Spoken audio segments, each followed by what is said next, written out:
J'ai le plaisir aujourd'hui de représenter mon pays par rapport à ce projet de grande envergure qu'avait lancé Sa Majesté le Roi, que Dieu le glorifie. Dans pas mal de discours, il avait insisté sur le chantier de la protection sociale bien avant l'avènement de la pandémie.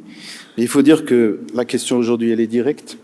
Et elle parle essentiellement des leçons tirées et qu'est-ce qu'il faudrait bien sûr craindre demain donc par rapport à cette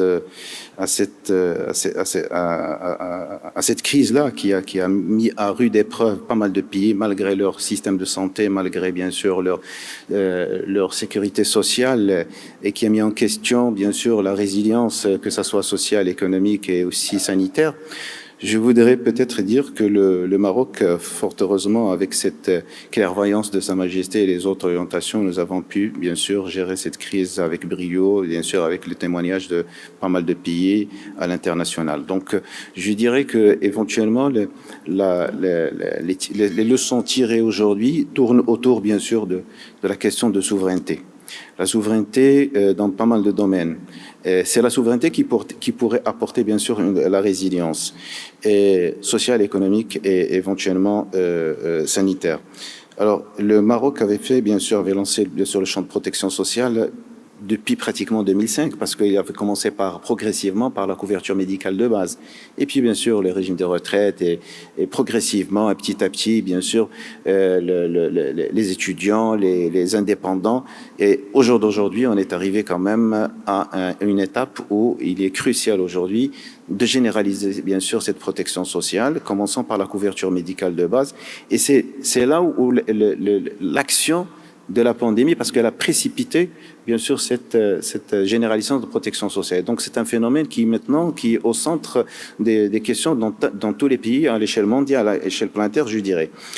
Et quand on parle de résilience économique, sociale, ça dépendra des pouvoirs économiques de tout un pays, ça dépendra, bien sûr, de son organisation, de son ingénierie financière. Et par rapport à notre modèle, nous avons commencé par la couverture médicale de base, qui, bien sûr, notre champ de protection sociale comporte 4 programmes. Il y a la couverture médicale de base, il y a les allocations familiales, il y a aussi, bien sûr, les pensions, l'élargissement, bien sûr, des adhérents aux retraites, et à la fin, bien sûr, il y a l'indemnisation, bien sûr, des pertes d'emploi. Et la pierre angulaire aujourd'hui, c'est la couverture médicale de base. Pardon. Alors, cette couverture médicale de base, elle se fait progressive. Nous avons commencé, bien sûr, par l'élargissement d'abord de cette couverture qui, aujourd'hui, qui fonctionne avec un système de corporatisme et c'est une gestion en silo. La finalité, c'est la rendre universelle, mais il faudrait bien sûr, évidemment, bien sûr, des mécanismes de régulation, mais un portage politique important, une conduite de changement qui est importante, donc et une sensibilisation, une communication là, par rapport à cette question-là.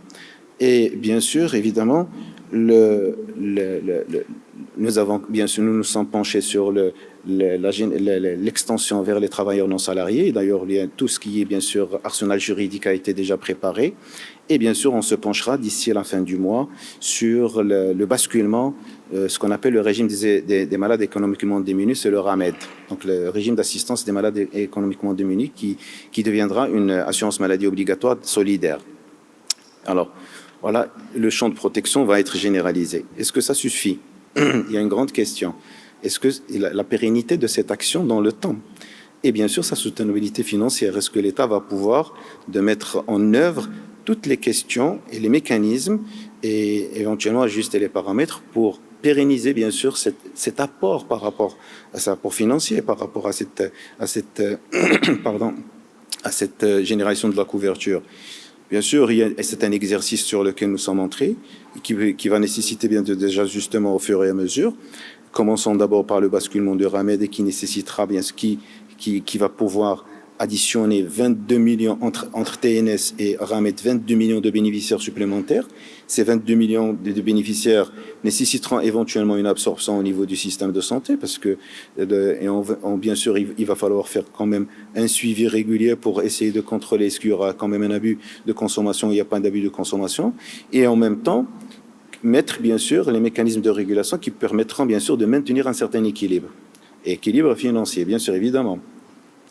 Alors, par rapport à tout ce qui est protection, donc dans la protection sociale, par rapport à ce qui est bien sûr allocation familiale, retraite, je pense que ça nécessite quand même une veille de l'État pour bien sûr contrôler un peu, bien sûr, la fluidité, la cinétique sur le plan travail-chômage, sur le plan, bien sûr, des évolutions démographiques de la population, sur le plan activité. Mais par rapport à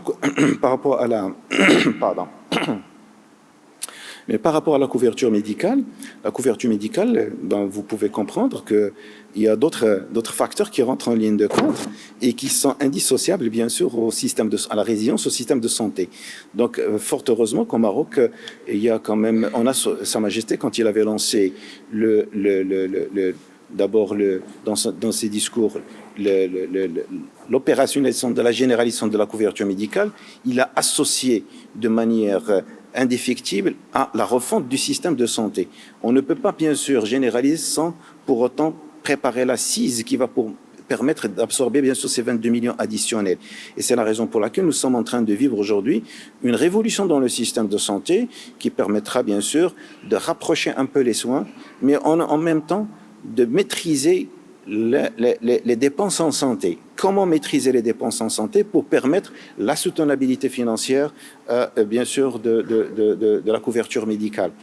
C'est en agissant sur plusieurs paramètres. Notamment, il y a d'abord par rapport à la régulation du parcours de soins.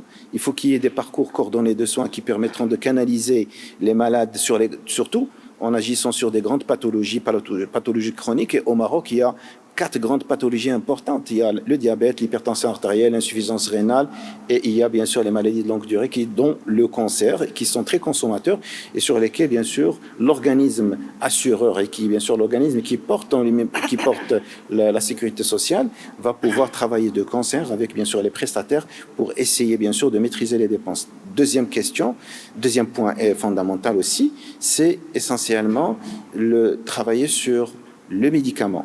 Le coût du médicament qui est aussi important pour permettre bien sûr de maîtriser aussi les dépenses en soins et à ce moment-là, bien sûr, travailler sur les protocoles thérapeutiques parce que dans les prestations, il y a ce qu'on appelle les escalades thérapeutiques et on ne peut pas permettre bien sûr faire de l'escalade thérapeutique sans contrôle, sans rien du tout, sans vraiment bien sûr suivre une ligne directrice qui permettra de canaliser un petit peu les dépenses en santé. Troisièmement, il faut une certaine souveraineté au pays, parce que les aléas de la pandémie ont fait comprendre à pas mal de pays, déjà, ils ont vécu les inconvénients de la délocalisation de certaines productions.